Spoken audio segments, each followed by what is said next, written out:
For more on this, we're joined by Rise analyst Frank Tietie. Frank, you heard the Minister of Foreign Affairs there. Nigeria making plans to evacuate Nigerians in Ukraine. What are your thoughts? Well, that's the responsible thing to say, and we hope he does that as being in charge of the Foreign Affairs Ministry. It's just that this development, having the National Assembly talking about its members sending a delegation, forming a delegation to go and evacuate Nigerians in Ukraine, is not only laughable, but I think it's a very poor way of taking advantage of a situation like this to become relevant. What's wrong with sending a delegation? No, but they said they said they will foot the bill. We're talking about it, and I mean, that makes it even worse. I mean, it shows a dysfunctional state of affairs in our government. We have a Foreign Affairs Ministry worried about how to get Nigerians out, and then the National Assembly that is supposed to be bodying itself, making laws and carrying out oversight functions on the executive, is now trying to put money together to kind of evacuate, to take the work of the president or the work of the minister. I mean, it's not a very good way to take advantage of a situation to be relevant. I think National Assembly should retrace its steps very quickly. I mean, it's misdirecting the whole purpose of governance. All right. Okay. We'll get on to some other issues. The Supreme Court has upheld the judgment of Federal High Court banning a former Attorney General of the Federation, Michael Andoaka, from holding public office. The Apex Court held that it is highly reprehensible for the Chief Law Officer of the Federation to cancel disobedience to court judgments as done by Andoaka. The court held that the trial judge, Justice Ademola, was equally right to refer Andoaka to the Nigerian Bar Association for further disciplinary measures. Justice Kudirat Kekereekun, who delivered the lead judgment of the Apex Court, completely agreed with the trial judge that having regard to the conduct of Andoaka while occupying the sacred office of the Chief Law Officer of the Federation, he ought not to be entrusted with any other public office at all. A federal high court sitting in Abuja has ordered the interim forfeiture of a property suspected to be proceeds of unlawful activities linked to former Imo State Governor Senator Rochas Okorocha. Justice Emeka Nwite gave the order while ruling on a motion ex parte brought by the Economic and Financial Crimes Commission seeking the forfeiture of the property on the grounds that it was acquired illegally.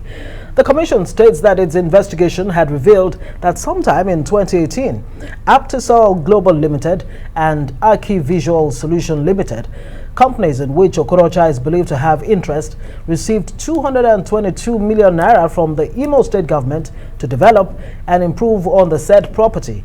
The case has been adjourned to the 13th of April for consideration of the motion for final forfeiture of the property. Well, for more on this, we still have Frank Tietie, a Rise analyst. All right, help us understand how a law officer can counsel disobedience to court judgments, and has there been any precedents like this one, and how was it dealt with? I think we're witnessing an unprecedented situation, having the most important minister of any government in Nigeria, who is the Attorney General of the Federation and Minister of Justice, being brought to book in this manner. It sets a new precedent in the sense that you cannot abuse your powers as Attorney General, because other ministers are just mere ministers. Only the Attorney General is mentioned in the Constitution to have some kind of certain powers. He can discontinue cases, he can prosecute cases against anybody under any federal law. And to now think that an Attorney General, the sitting Attorney General, was misdirecting the government, was crucifying the law the way Michael Andoaka was said to have done. We all witnessed it. It was a serious embarrassment here at that time, preceding even when former President Goodluck Jonathan became president. We saw the rigmarole, and Nigerians became more confused with the interpretation of the law by the Chief Law Officer, and to the extent that the courts felt very threatened, being described as being desecrated by the most important minister, the man who's supposed to be the Chief Law Officer of Nigeria. So this is coming now with, and it's setting a new precedent to the extent that it means that other ministers, particularly the Attorney General, can actually be tried by private citizens initiating cases against them for abuse of office, by misleading the Nigerian government, and also, I mean, looking at the law upside down, taking the law upside down the way Andoaka has done. This is very interesting. You would say that a life ban is quite, fitting in this particular case, a precedent Yeah, and yes. a deterrent. That's the word I'm trying to find. Yes, because of the But let's weight even- of the importance absolutely. Okay. of the office. Talking about the interim forfeiture of Okorocha's property, well, alleged, property belonging to Okorocha, the question then would be, how do you put systems in place to plug those loopholes that allow for easy diversion of public, property by politically exposed persons? I think it's a question of collusion by, the docility of those who are supposed to oversee the way government finances are run. You don't allow things to go wrong and then you come back to say things went wrong. For example, in the case of Okorocha, now it's easy to make fanfare of the fact that a certain property is now to be forfeited on an interim basis, whereas that property had belonged to Okorocha long before he became governor. So it looks as if care must be taken so that these powers being exercised by EFCC don't look as if they are meant to persecute Okorocha for one political reason or the other, or because of the belief or the certain political holding or ambition that he has. Because definitely, how do you think that 200 million that is being alleged to belong to Imo State was traced to Okorocha himself, who is just a member of the company? Because we're talking about corporate bodies here. And then you are referring to a building that was owned sometime in 2007 before he became governor, and then that is worth over 15 billion naira. So let's be careful so that we don't waste taxpayers' money in going into frivolous prosecution. Quite interesting. So I mean, this question was even from before what you said, but so now from what you said, what next for Okorocha and his team? And talk to us about the forfeiture. I mean, it's not over yet. He Certainly can not. still have his properties back. Yes. We've seen that kind of persecution being actually meted to the former First Lady, Patience Jonathan, a number of her property, including monies in banks, being temporarily forfeited before. It's just a starting point, and it's an interim ex parte application which can actually be challenged within the next few weeks, and to prove that there are a lot of things. The very fact that it's a property that Okorocha owned, and we're talking about monies that have not yet, and nobody has been convicted for taking certain monies. Investigations are ongoing. You want to seize a property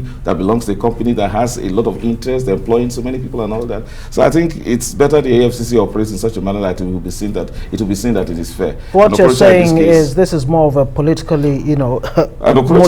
Okorocha hasn't minced words about it. Okorocha sought and got the audience of the president recently, and the only thing he told the president is that the EFCC is being used to persecute him, and I think the president gave him a listening ear, and the expectation is that all of this ought to have happened. And then the bad thing about it is that there is the Federal High Court order sitting in Port Harcourt, restrain the EFCC from interfering with Okorocha's liberty and this particular property. So we're talking about the case of Anduka being sanctioned now for things he did in office while he was Attorney General, and then look at the court order that is subsisting, that has the EFCC as a party on the EFCC, and then the EFCC is violating it with regards to Okorocha. That's why we're asking the EFCC that it should be careful the way it treats Okorocha, because it becomes clear to the whole world that is it because he wants to be president, or he has a political ambition that threatens certain people. Okay, but then what happens? I mean, you have raised another issue, which happened during the primaries in the Anambra State, or not just the Anambra State politics, where one court gives a judgment, or courts of, because you're saying there's a subsisting order. Oh, of course, yes. Yes. And then they moved to another court. Talk to us about that. Was it a higher court when there was a subsisting order? Of course. The order today of granting the interim forfeiture of Okorocha's property is a Federal High Court, which has coordinated jurisdiction with the Federal High Court sitting in Port Harcourt, that has granted an order restraining the EFCC from interfering with Okorocha's liberty and his property, particularly these ones that they claim to be in investigations, which the court found very reprehensive, to the extent that the way and manner they had gone about dealing with Okorocha, all in the name of investigation, seizing his passport, denying him of his liberty, unlawfully arresting him and all that. Okorocha has the freedom and protection of that court as we speak against the EFCC.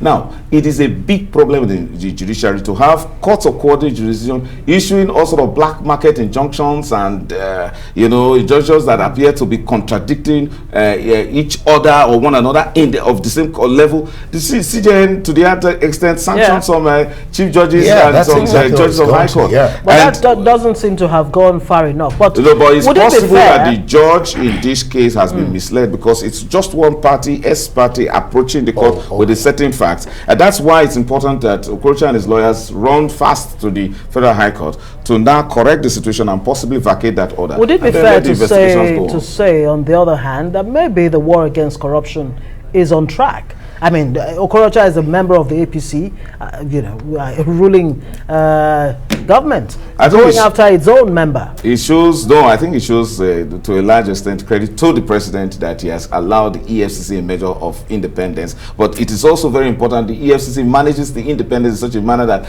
it is not considered to be used as a political tool in this case. But I think the Okorocha matters have been long-standing. By who? Well, by Okorocha has a lot of enemies, particularly from Uzodinma is one clear one that he claims, and I hope that he claims. I mean, it will not be good. It will not be good for the EFCC to think that it is working the script of Hope Uzodinma. That will not be good for the EFCC. We'll leave it there. Frank Tietie, thank you very much. Rise News Analyst. There's more to come on Newsnight.